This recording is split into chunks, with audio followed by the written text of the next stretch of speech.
That's all right. Well, No, it's great. It's it great. works. It works. This has been so much fun, and it's exciting to have a conversation with you. Well, and you just guys to, too.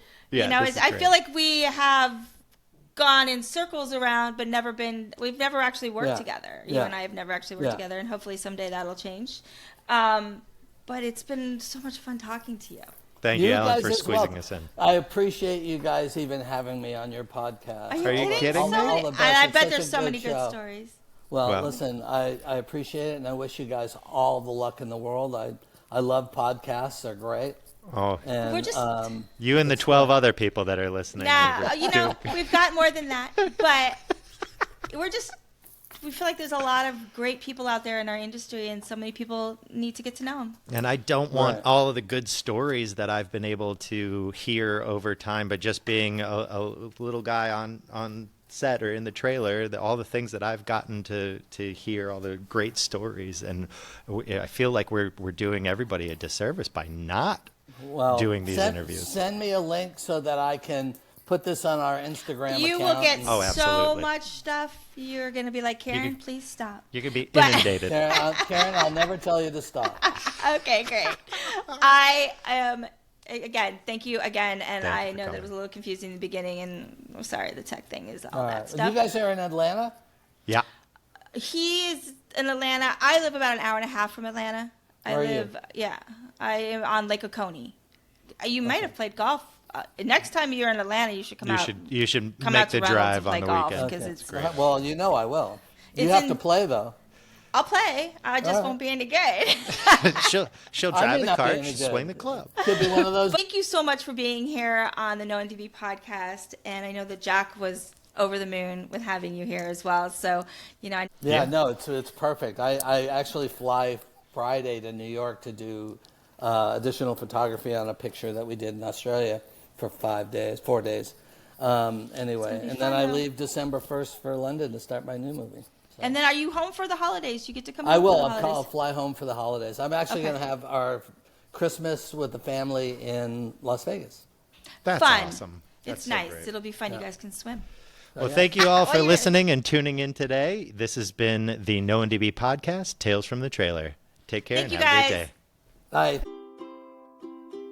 Oh my gosh, how amazing was that? I really Right? enjoyed that, and I am so glad that you brought him into the conversation, Jack. I'm so happy he was willing to do it. I Yeah, mean, he's a busy great man. stories, Busy great man. great history of the business and knowing where it's been so we can know where it's going to. I love all of his insights that he gave us. And I loved hearing about what it takes to run a special effects house in addition to being a personal makeup artist and a department head and all these other things. I mean, He's how great. much fun? How fun would that have been? Involved in some of the animatronics that were going on at that time period when he was first getting going. I mean, But as he said, I had to do Stan Winston level stuff without a Stan Winston budget. thank you so much, Alan, again. Alan, again, thank being you. in the conversation and sharing your knowledge with so many people. And Jack and I just want to say again, you're amazing. This has been the No NDB podcast, Tales from the Trailer. We're your hosts, Jack Lazaro, Karen Alexander, and we will see you next time.